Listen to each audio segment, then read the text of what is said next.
Assalamualaikum Ibu. Waalaikumsalam warahmatullahi Ya, wabarakatuh. mohon maaf mengganggu Ibu. Bagaimana kabar Ibu hari ini?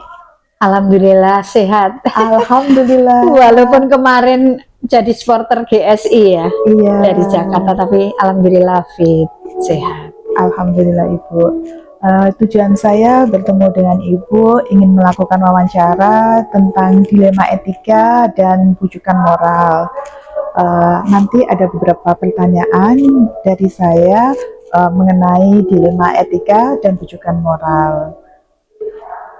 Pertanyaan yang pertama yaitu, selama ini bagaimana panjenengan dapat mengidentifikasi kasus-kasus yang merupakan dilema etika atau bujukan moral, Ibu?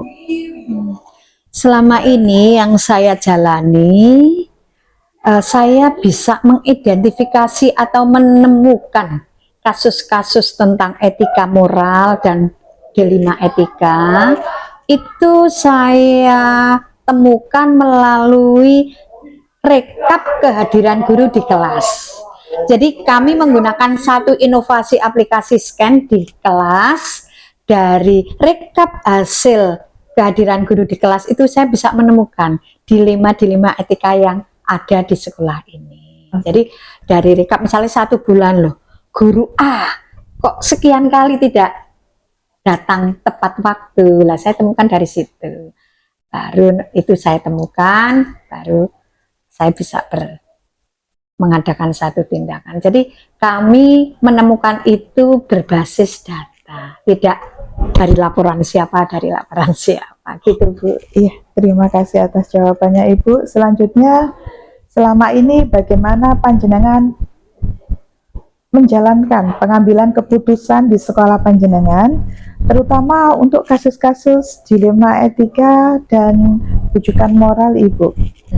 Di dalam pengambilan keputusan, saya tidak pernah mengambil keputusan dengan pikiran saya sendiri, tapi dari rekap tadi selalu saya ambil satu langkah pengambilan keputusan melalui rapat studi kasus bersama Waka dan staf kami.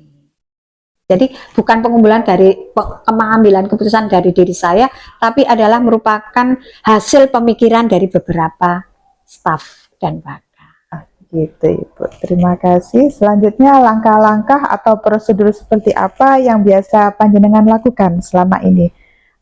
Selain tadi, apa ada langkah-langkah yang lain? Jadi sebelum saya melakukan pengambilan keputusan melalui rapat Waka, jadi langkah-langkah yang saya ambil adalah pertama identifikasi, menemukan kasus itu berdasarkan data rekap kehadiran guru, rekap kehadiran pendampingan guru pada program-program inovasi sekolah. Nah, setelah identifikasi, saya akan mencari akar permasalahannya. Jadi sebelum ke rapat staf, saya harus menemukan dulu, mengidentifikasi, menemukan akar permasalahannya. Setelah akar permasalahannya saya temukan, baru ada diagnosa. Penyebabnya apa? Kenapa kok sering terlambat? Kenapa kok melakukan satu pelanggaran yang sudah disepakati di sekolah? Nah, itu kan kita mencari akar permasalahan dan mencari penyebabnya.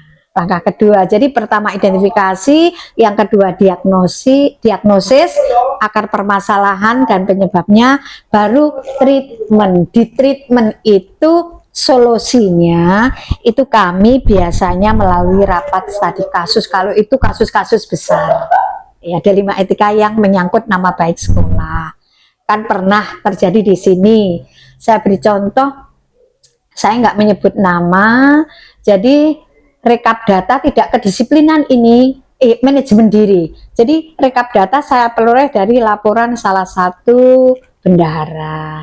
Ada sebuah kasus dilema etika bahwa uang tabungan digunakan untuk kepentingan pribadi. Nah, saya menemukan itu, saya mencari akar permasalahan. Setelah akar permasalahan saya temukan, penyebabnya apa terjadi itu. Penyebab sudah saya temukan, saya mengadakan sebelum mengambil treatment tindak lanjut atau treatment pengambilan keputusan, saya melakukan rapat. Nah, dari paparan itu saya sampaikan akar permasalahan ini, penyebabnya ini. Terus solusinya bagaimana? Jadi tidak dari saya saja, solusinya bagaimana, karena jelas dia melanggar satu aturan. Tapi bagaimanapun kita harus mengambil satu solusi jalan keluar. Itu dari masukan, alhamdulillah, oh Bu, solusinya ini. Karena yang bersangkutan pada saat itu belum bisa mengembalikan. Akhirnya ada solusi, oh dipinjami uang dari ini, membuat berita acara. Alhamdulillah terselesaikan. Itu satu proses. Jadi tidak saya memutuskan, setelah ditemukan akar permasalahan dan penyebabnya, baru kita studi kasus untuk menemukan. Untuk pertanyaan selanjutnya, hal-hal apa saja yang selama ini panjenengan anggap paling efektif dalam pengambilan keputusan pada kasus-kasus dilema etika, Ibu? Nah, yang paling efektif itu melalui studi kasus. Contoh satu kasus, salah satu guru kita kan itu juga dilema etika ya, karena kondisi fisiknya dia tidak bisa datang tepat waktu. Akhirnya kita rapatkan penyebabnya karena keterbatasan fisik. Oh iya Bu, berarti solusinya dari pengurus kelas jemput. Solusi yang kedua, kita harus membangun bukan trap